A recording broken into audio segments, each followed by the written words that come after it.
For millions, she was not just an actress but a symbol of defiance against age, a vibrant testament that life, romance, and laughter were not the exclusive domain of the young.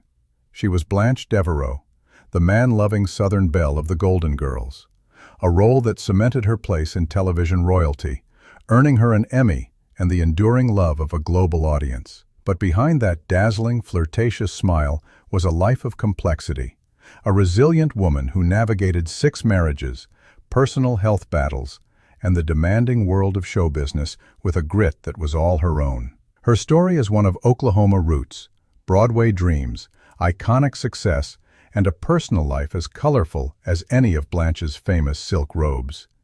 It is the story of a woman who dared to live, love, and laugh out loud, leaving a legacy that remains as bold and beautiful as she was. Childhood and first years. The Oklahoma Bud.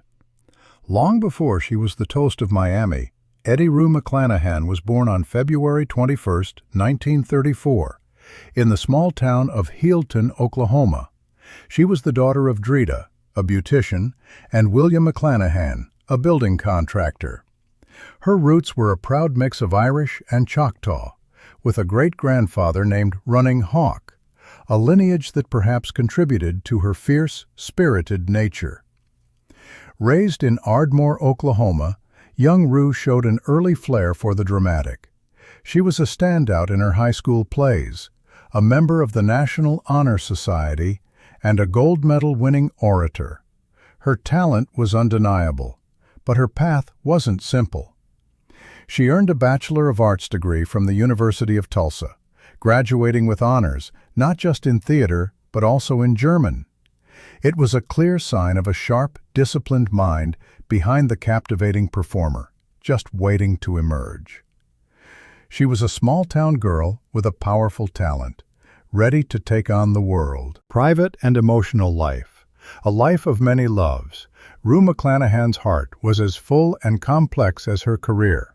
She famously chronicled her romantic journey in her 2007 autobiography, cheekily titled My First 5 Husbands, and the Ones Who Got Away. She was, in fact, married 6 times, a fact that drew easy but lazy comparisons to her famous character.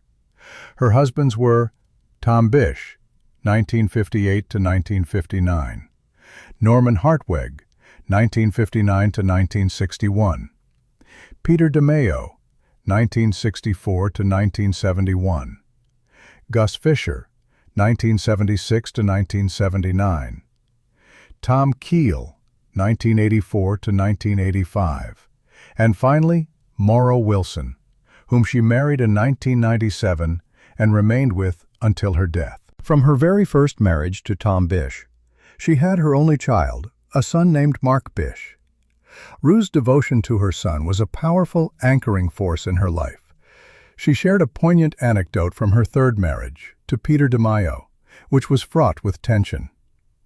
Her son, then a young teenager, struggled deeply with his stepfather's volatile temper. It reached a breaking point, where Mark gave his mother an ultimatum. He was moving back to Oklahoma, unless she divorced DeMeo. For Rue, the choice was painful but clear. She chose her son, a decision that underscored her priorities as a mother above all else. This emotional turbulence was paired with physical challenges. In 1997, at the peak of her post-Golden Girls career, she was diagnosed with breast cancer. She faced the illness with her characteristic strength, underwent successful treatment, and became a passionate advocate for cancer awareness. The rise and iconic TV role, Finding Blanche. After college, Rue moved to New York City to pursue the stage, making her professional debut in 1957. She spent years honing her craft in off-Broadway productions, a working actress building a reputation for her skill and versatility. Her first major television break came not in comedy, but in the soap opera Another World. However, her life would change forever when she was cast by legendary producer Norman Lear. He placed her as Vivian Harmon, the sweet, often flustered best friend to B. Arthur's formidable lead on the hit series Maude. This role not only made her a familiar face in American homes, but also forged a critical, professional bond with Arthur. After Maude and a stint on Mama's Family, lightning struck. In 1985, producers were casting a new sitcom about four older women living together in Miami. The director, Jay Sandrich, initially cast Rue as the naive Rose Nyland and Betty White as the vivacious Blanche. Sandrich, sensing something wasn't quite right, had them swap roles. The moment Rue read Blanche's lines, television history was made. As Blanche Devereaux, the proud, man-chasing, house-owning Southern belle, Rue was a revelation. She gave the character a delicious, unapologetic zest for life, but crucially, she also imbued her with vulnerability and a deep love for her friends.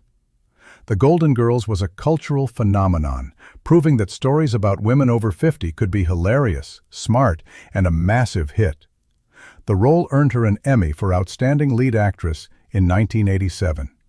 Rue, the youngest of the four leads, became the face of a new, vibrant kind of aging, one where the party was far from over. The house.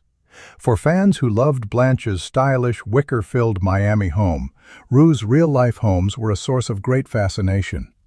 At the height of her Golden Girls fame in 1988, she purchased a magnificent 2.61-acre gated estate in Encino, California. The sprawling 5,300-square-foot country colonial home was a true Hollywood paradise, designed by Arthur Kelly, the same architect who built the Playboy Mansion. It featured a music room, a gym, a theater, and lush grounds with a creek and waterfall flowing into the pool. It was the epitome of television star success. However, Rue sold this home just 7 years later, in 1995. In the years since, new owners have extensively remodeled and rebuilt the property. And while it remains a valuable piece of real estate, the nostalgic traces of Rue's time there have all but vanished. In 1994, Rue made a pivotal move. She left Los Angeles and returned to her first love, New York City, where she would live for the rest of her life. She settled in a ground-floor apartment on East 56th Street in Sutton Place. Here, her theatrical personality truly shaped her environment. She bought an adjacent unit and combined them, creating a 2,000-square-foot home with an equally large 2,000-square-foot private garden, a bucolic oasis in Manhattan. The home was filled with her personal touches, including a secret passageway to a bathroom hidden behind a spice rack. It boasted 13 closets, one of which was a converted kitchen. This special closet housed her most prized possessions, her iconic wardrobe from the Golden Girls.